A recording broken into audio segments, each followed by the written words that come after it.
In the dead of night, when the village sleeps, and the fire in the stove has faded to glowing embers, a sound emerges from the shadows.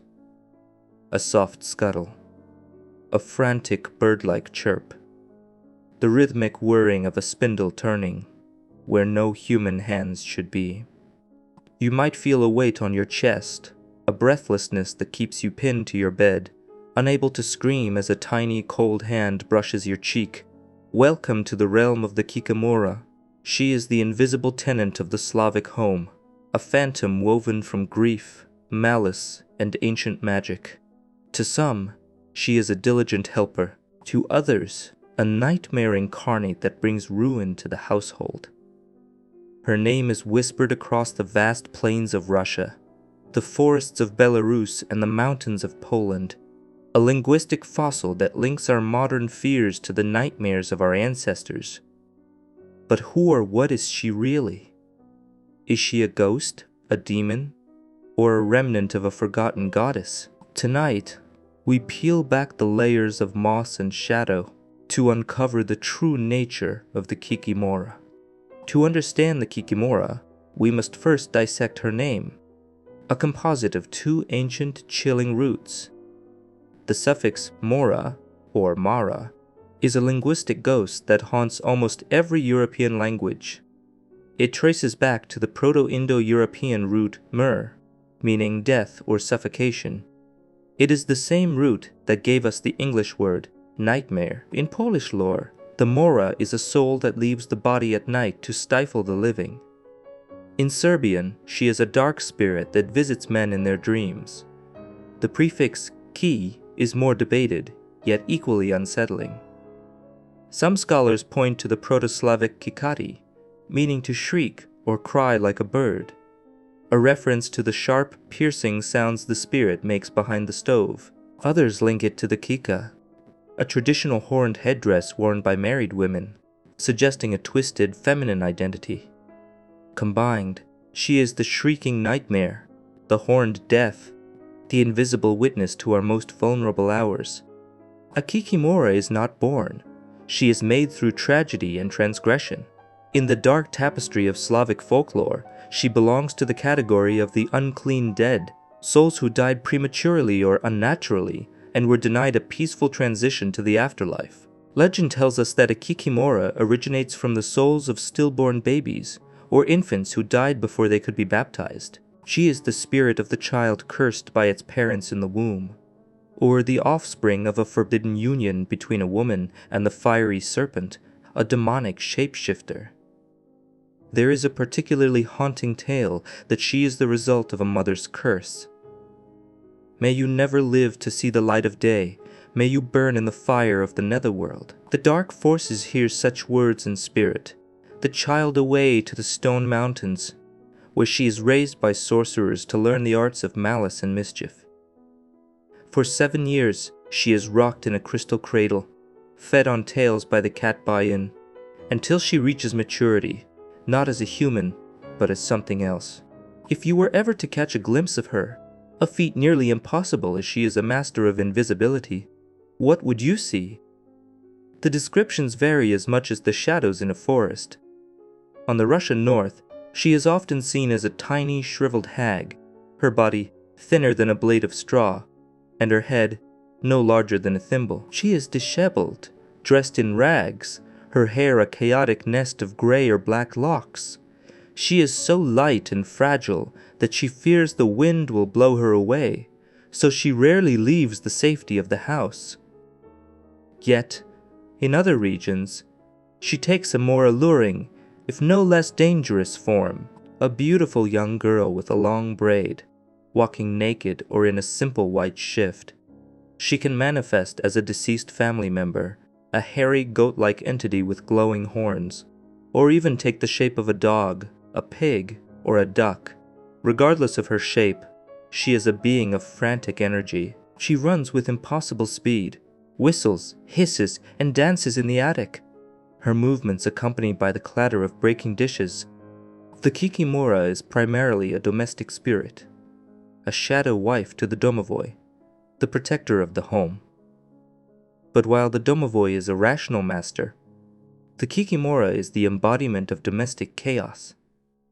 She lives behind the stove, in the cellar, or in the attic. Her presence is a barometer of the home's spiritual health. If the house is clean and the family is disciplined, she might pitch in, washing the dishes or lulling the children to sleep. But if the house is neglected, if the wife is lazy or the husband abusive, the Kikimora becomes a vengeful tormentor.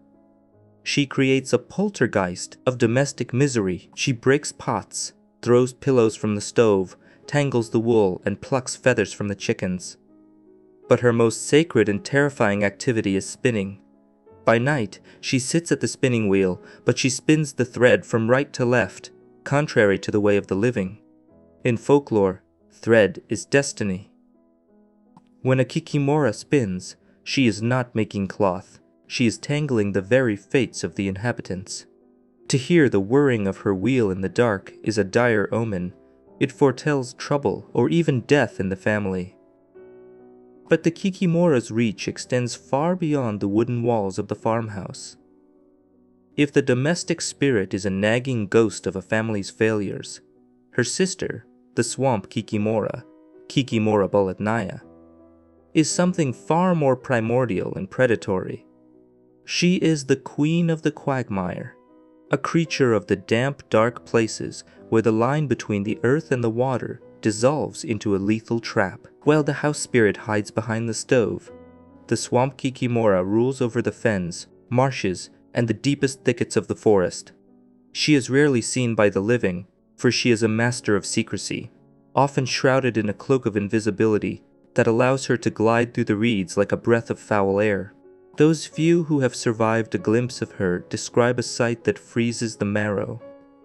A small, scruffy, hunchbacked figure, her skin often tinged with the sickly green of the stagnant water she calls home. She wraps herself in a rough shroud woven from moss and algae, and instead of silk or linen, she braids forest plants and tangled grasses into her chaotic, shaggy hair. Her physical form is a nightmare of disproportion. Some legends speak of her as a tiny withered crone, with a long pointed nose and eyes as black as the peat. Others whisper of her huge clawed hands and long skeletal fingers tipped with sharp talons, perfectly evolved for seizing a panicked traveler and dragging them into the abyss. In the grand hierarchy of the wild, she is no mere stray spirit. She is often whispered to be the wife or the dark companion of the Leshy, the formidable lord of the woods, or the Bolotnik, the malevolent sovereign of the marshes. Together, they populate the wilderness with their offspring, the Lesavki tiny, mischievous spirits who resemble little balls of moss or hedgehogs. These creatures assist their mother in her grim work, shaking debris onto the heads of travelers and weaving webs across the paths to lead them astray. The swamp Kikimora is a creature of the lure. She is the reason hunters vanish and why children are told never to wander near the black water after dusk. She possesses a terrifying vocal range, able to mimic the cries of a lost child or the familiar quack of a duck to draw the curious and the helpful deeper into the marsh. Some say she can even summon the darkness, weaving a magical fog or a morok that causes a person to walk in endless, exhausting circles until they collapse from fatigue. There is a specific, haunting legend of Baba Bolotnitsa, a variety of swamp Kikimora who spends her nights brewing beer in the depths of the marsh. As she boils her concoction, the steam rises from the reeds, creating the thick, white mists that roll over the river at dawn, a sign to all who see it that the queen is at work. But perhaps her most terrifying trait is her ability to leave the swamp and infiltrate the world of men. You will know when she has visited. In the morning, the family might find a trail of wet footprints across the floor, or a damp, cold spot on a chair where she sat in the dark. She enters through the keyhole, drawn like a moth to a flame by homes filled with dark energy or domestic strife. When she enters, she does not merely break dishes. She seeks a replacement for her own lonely existence. The swamp Kikimora is the architect of the changeling horror. She steals away the unbaptized or the cursed child, and in its place, she leaves an enchanted log, a cold wooden husk that looks like the infant but possesses no soul. The human child is then taken back to the mire, raised to become a new Kikimora, or used to satisfy the strange, inscrutable whims of the swamp. She is the personification of the unclean dead, the souls of those who perished in the water or were denied a proper burial, forever hungry, forever wandering, and forever watching from the mist. In the ancient Slavic world, a house was never just a collection of wood and stone. It was a living contract between the owner and the masters who raised it. Carpenters, masons, and stove makers were not merely laborers. They were seen as people of secret knowledge, guardians of the threshold who knew how to speak to the spirits of the earth. But woe to the homeowner who treated these masters with disrespect, or worse, refused to pay them their fair due when the final beam was set. For in the silence of the building site, a dark ritual would begin. The creation of the likan, also known as the manilka or ernikinka. The builder would take a handful of wood shavings, scraps of rags, or perhaps a splinter from a drifting log that had touched the waters of the dead.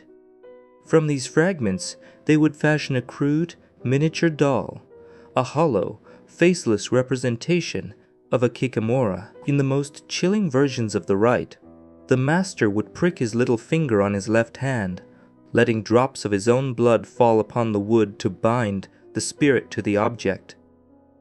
With a whispered curse, the lakan was hidden where no human eye would easily find it. It was tucked behind the bricks of the stove, slipped between the logs in the red corner, or wedged deep beneath the matitseth great beam that held the weight of the entire roof. At first, the new house seems peaceful. But as the family settles in, the inanimate wood comes to life. The Kikimora is born from that hidden doll, manifesting as a sentient weapon of spite. The first signs are subtle, the sound of frantic scuttling in the walls, or the rhythmic thump-thump of a spinning wheel where there is only shadow. Soon, the haunting escalates into a domestic nightmare. The family begins to see mirages, phantom animals that shouldn't exist. A pig suddenly runs across the kitchen only to vanish. A hare darts under the bed. A strange dog stares from a corner with eyes that hold too much intelligence. Objects become projectiles, pillows are hurled from the stove, and dishes shatter without cause. But the most soul-tearing sound is the crying of a child that seems to echo from the very timber of the house. Legend says this is the Kikimora, mimicking the grief of the unclean dead, pulling at the sanity of the inhabitants until they are driven to the brink of madness. So, the scuttling in your attic has become a scream. The thread of your fate is being tangled by invisible claws, and the weight on your chest at midnight is stealing the very breath from your lungs. You realize you are not alone in your own home. What do you do when the threshold has been breached? How do you fight an enemy you cannot see? To survive the Kikimora, you must understand the ancient, desperate alchemy of protection, a blend of sacred objects, plant magic, and psychological warfare. The first line of defense is a silent sentinel known as the chicken god, Kurinibog. It is a simple thing, a stone with a natural hole bored through it by the patient turning of river water. But to the Slavic peasant, it was the one-eyed Kikimora. On the 15th of January, Sylvester's Day, these stones were smoked with herbs and hung in the poultry houses. Why? Because the Kikimora is a creature of the coop. She loves to pluck the feathers of the innocent. To hang the chicken god was to place a lidless eye upon your property, a gaze she could not meet. If a stone could not be found, the neck of a broken jar, or even an old worn-out lapti, bashu, would suffice. Symbols of a household's history used to snag her malicious attention. If the spirit has already settled behind your stove, you must turn to the forest. The Kikimora has a paradoxical relationship with the wild. She fears the juniper, a plant of purification. Its sharp needles and bitter scent are a barrier she cannot cross. Wise women would tie salt shakers with juniper belts to keep her hairy paws away from the food, but there is a stranger remedy. It is said the Kikimora has a perverse love for the fern. To appease a rampaging spirit, one would dig up the bitter root of a fern, boil it into a dark infusion, and wash every dish and pot in the house with the water. In her delight for the fern's essence, the Kikimora might finally grant the household a moment of peace, seduced into silence by the scent of the deep woods. But what if the spirit is not a wanderer? What if she was planted there? If your house was built in bitterness, you must search for the lichen, the cursed doll hidden by the builders. This is a search that can take days or months. You must tear at the seams of your home, searching behind the stove, under the floorboards, or deep within the matitsa, the great ceiling beam. You are looking for a small figure of rags and splinters, sometimes stained with a builder's blood. The moment your fingers close around that cold cloth face, the power shifts. You must cast it into a roaring fire or throw it at arm's length into the furthest wasteland. Only as the lekan turns to ash will the phantom child's crying finally stop. But there is a final, darker ritual for those who seek to save the spirit rather than banish it. It is the clipping. If you can catch the invisible spirit an act of near impossible speed and will, and take a pair of scissors to the crown of her head, cutting the hair in the shape of a cross, the enchantment breaks. The Kikimora will instantly transform into a human child. She will grow, she will eat, she will age. But the touch of the other side never truly leaves. She will be incomplete, perhaps mute, perhaps stuttering, with a memory like a sieve or a mind that wanders in the fog. She becomes a living reminder that once you have belonged to the shadows, you can never truly walk fully in the light. Warding off the Kikimora is not just about stones and herbs. It is about intent.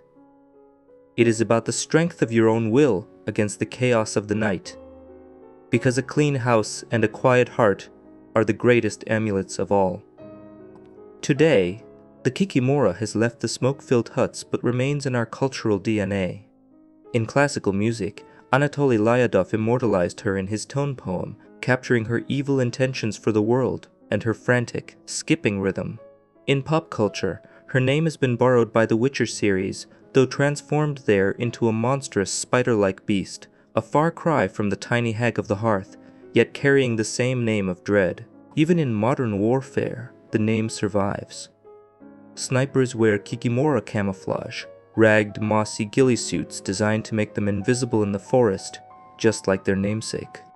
As we stand here, at the end of our journey through the marshes and the shadowed corners of the Slavic Izba, we must ask ourselves, why has the Kikimora endured? Why, centuries after the fires of Slavic paganism was supposedly extinguished by the light of the modern world, does her name still evoke a primal shiver? The answer lies in the name itself, Mara. Whether she is the domestic spirit of Russia or the Zmora of Poland, she remains the personification of the weight that settles on a human soul. She is the mirror in the stove, a spectral reflection of the house she inhabits. You see, the Kikimora is not merely a random monster. She is a moral barometer. In the ancient mind, she was the physical manifestation of the home's negative energy. If a husband was lazy, if a wife was negligent, or if the walls were soaked in the bitterness of domestic abuse, the Kikimora would grow strong on that darkness. She would whistle, break dishes, and tangle the wool, turning the sanctuary of the home into a theater of chaos. In this sense, she is the mirror of our own failures, the externalized ghost of the discipline we lack and the kindness we forget to show. But there is a deeper, more tragic reflection in that mirror. The Kikimora is the patron of the unclean dead.